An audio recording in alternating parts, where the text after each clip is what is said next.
Hello बच्चों। तो कैसे हैं आप लोग। स्वागत है आप सबका फिर से एक बार आपके भाई के चैनल पे। एक बार फिर से एक शानदार क्वेश्चन लेके आया हूँ। क्वेश्चन को पहले पढ़ो, थोड़ा टाइम लगेगा, थोड़ा सा बड़ा क्वेश्चन है। उस क्वेश्चन को रीड करके समझने की कोशिश करो, देन थोड़ा सा खुद से ट्राई करो। जब खुद से ट्राई करोगे ना तो बहुत कुछ सीखने को मिलेगा, ठीक है। एंड जेई एडवांस में कॉन्सेप्चुअली स्ट्रांग होना बहुत ही ज़रूरी है। तो देखो, क्वेश्चन को रीड करता हूँ मैं एंड समझाता हूँ मैं कि क्या लिखा हुआ है।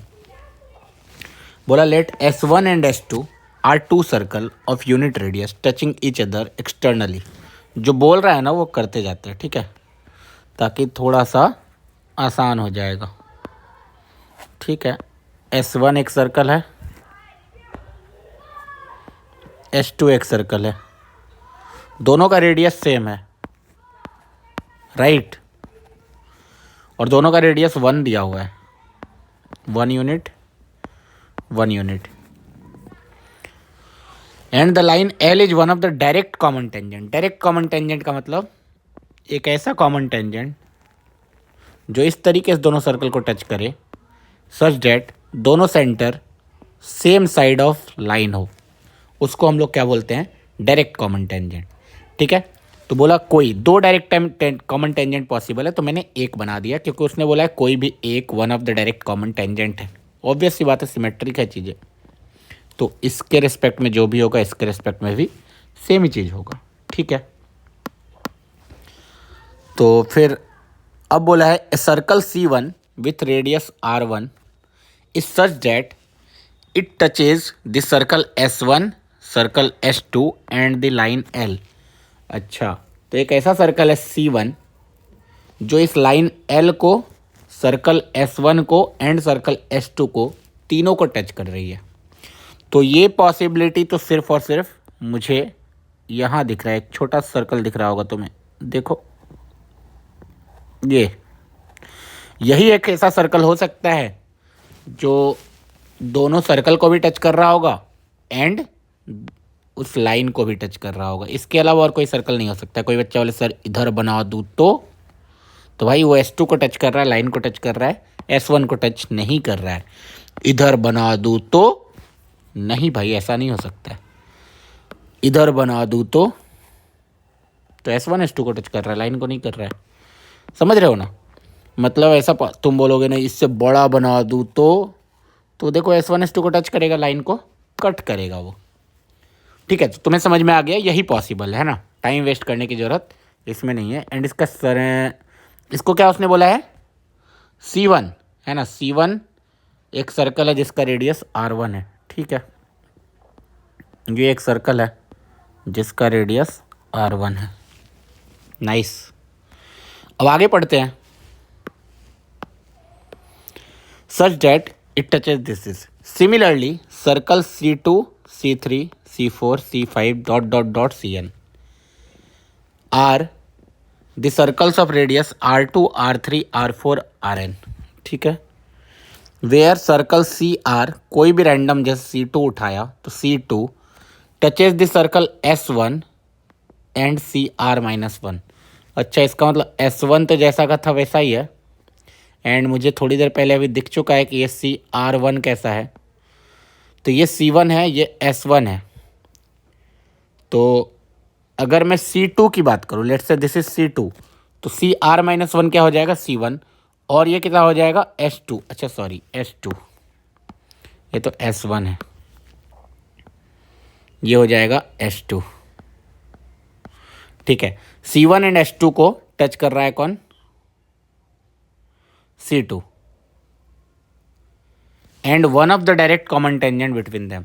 अच्छा, इन दोनों के बीच में जो डायरेक्ट कॉमन टेंजेंट है ना, जो कि हरी झंडी, ये हरी हरी वाली लाइन है, तो उनको टच कर रहा है।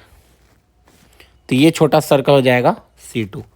सिमिलरली जब C3 की बात आएगी तो तुम्हें दिख रहा है ये C2 कहीं तो है, और ये S2 तो बड़ा सा है ही, एंड ये हरी वाली लाइन है ही, इसके अंदर कहीं आ जाएगा C3। एंड सिमिलरली इसको और जूम करेंगे तो यहाँ पे कहीं बीच में आ जाएगा C4, एंड देन और जूम करेंगे तो वहाँ कहीं आ जाएगा C5। मतलब इस टाइप का सीन चल रहा होगा। ठीक है, ये बड़ा है पहले, ये फिर यहाँ पे टच करने वाला C2, फिर यहाँ पे टच करने वाला C3 एंड अंदर में अंदर अंदर अंदर आते जा रहे होंगे सर्कल, ठीक है। लेकिन एक बात तुम समझो, कोई भी सर्कल अंदर आ रहा हो बाहर आ रहा हो, overall condition will look something like this only. बस S1 S2 C1 के जगह नाम चेंज हो जाएगा, C1 S2 and C3 and so on, इस तरीके से चेंज होता जाएगा, ठीक है। तो ये बात मामला समझ में तो आता है।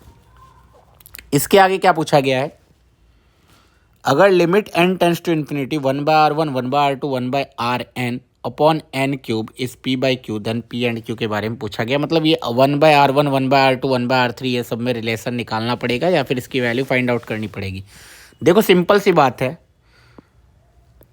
मुझे क्या क्या मालूम है, मुझे मालूम है ये रेडियस 1 एंड ये वाला रेडियस 1। मुझे R1 निकालना है इन टर्म्स ऑफ इन दोनों का रेडियस। तो एक चीज़ तुम्हें समझ में आनी चाहिए, देखो ध्यान से, ये कंडीशन जनरली मैं क्लास में करवा देता हूँ जब सर्कल चैप्टर पढ़ते हैं ना एंड डायरेक्ट कॉमन टेंजेंट का लेंथ पढ़ते हैं ना, तो उस टाइम पे मोस्टली टीचर्स ये करवाते हैं। ध्यान से देखना, अगर ये मान लेते हैं ए पॉइंट है, ये पॉइंट बी है, ये पॉइंट सी है, तो तीनों कोलिनियर होगा। तो कैन यू से कि ए सी की जो वैल्यू आएगी वो ए बी की वैल्यू एंड बी सी की वैल्यू के बराबर आएगी। सही बात है। मान लो इसका रेडियस ये रेडियस R1 ले लेते हैं ताकि बाद में कन्फ्यूजन ना हो। R1 ये है, मान लो ये R है और ये भी R है, ठीक है। मैं अलग अलग ले रहा हूँ, फिर भी मैं कंडीशन निकालूंगा ताकि तुम्हें समझ में आ जाए जनरल चीज़ें। तो ध्यान से एक चीज़ सोचना, ए बी इन दोनों सर्कल का length of direct common tangent है and length of direct common tangent रट्टा मारने बोला जाता है। Length of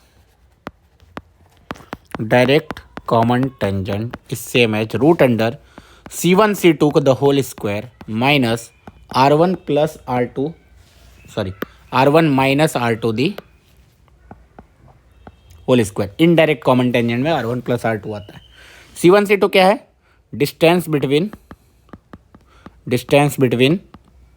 this centre of circles, दोनों सर्कल के सेंटर के बीच का डिस्टेंस। तो देखो इसका R है, इसका R है, तो कैन यू से कि ए सी मतलब इन दोनों सर्कल का, इसको S1 बोला कुछ देर के लिए, इसको S2, इसको C1। तो S1 S2 का जो डायरेक्ट कॉमन टेंजेंट का लेंथ है, S1 S2 का डायरेक्ट कॉमन टेंजेंट का लेंथ AC है, तो AC की वैल्यू आएगी root under C1 C2। Centre के बीच का, सिंस दोनों सर्कल एक दूसरे को टच कर रहे हैं तो सेंटर के बीच का डिस्टेंस R1 प्लस R2 के बराबर आएगा, माइनस R1 माइनस R2 दोनों के रेडियस के डिफरेंस इज इक्वल टू आने वाला है ए बी।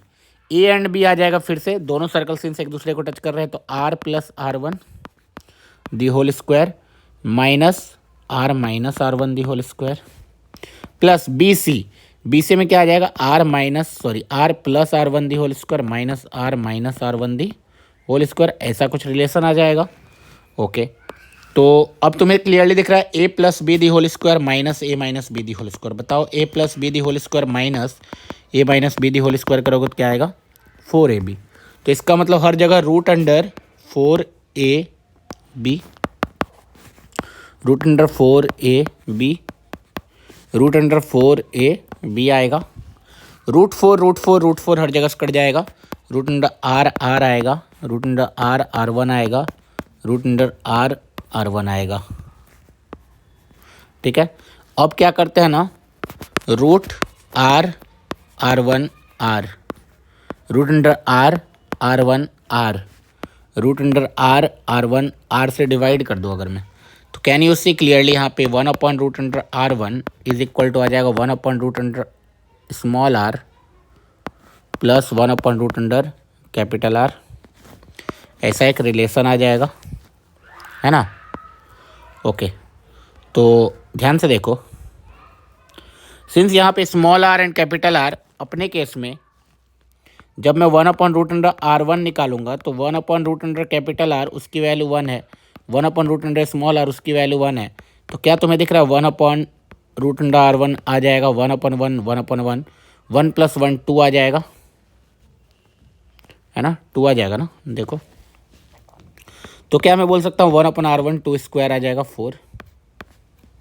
ओके 1/r1 तो आ गया। एंड क्या यहाँ से एक और चीज़ बोल सकते हैं, √r1 आ जाएगा 1/2 के बराबर, तो r1 आ जाएगा 1/4 के बराबर। ठीक है, अब मैं सेम चीज़ यहाँ पे अप्लाई करूँगा, तो ये रेडियस r1 होने वाला है, ये रेडियस 1 होने वाला है, और ये रेडियस r2 होने वाला है। तो कैन यू सी, फिर से सेम रिलेशन आएगा, 1/r2 will be equal to 1/√r1 plus 1/√1। तो 1/√r1 तो अभी थोड़ी देर पहले 2 आया है, ये 1 आया है, तो 1/√r2 कितना आ जाएगा 3 के बराबर। ठीक है, तो r2 कितना आ जाएगा तुम्हारा, r2 आ जाएगा 1/9, या फिर 1/r2 आ जाएगा 9। 1/r2 will be equal to 3 का स्क्वायर 9। ठीक है, अब मैं अगर यही सेम चीज़ अप्लाई करूँगा उनके बीच में, क्या, C2 H2 C3, तो क्या 1/r3 का रूट तुम्हारा आ जाएगा 1/r2 का रूट प्लस 1/√1, क्योंकि इसका रेडियस तो हमेशा 1 है, इसका रेडियस r2। तो कैन यू सी 1/r3 का रूट, ये आ जाएगा 1/r2 का रूट तो 3 है, प्लस 1 ये 4 आ जाएगा। तो कैन यू सी 1/√r3 तुम्हारा 4 आ गया। तो और यू कैन से 1/r3 कितना आ गया, 4 स्क्वायर डेट इज 16। ओके, तो यहाँ से मुझे चीज़ें समझ में आने लगी। अब 1/r1, अब लिमिट जो पूछा है उस पर ध्यान देते हैं।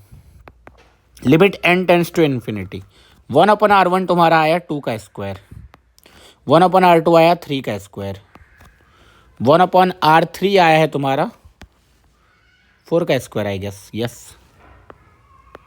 तो नेक्स्ट वाला क्या आएगा, 5 का स्क्वायर। नेक्स्ट वाला क्या आएगा, 6 का स्क्वायर।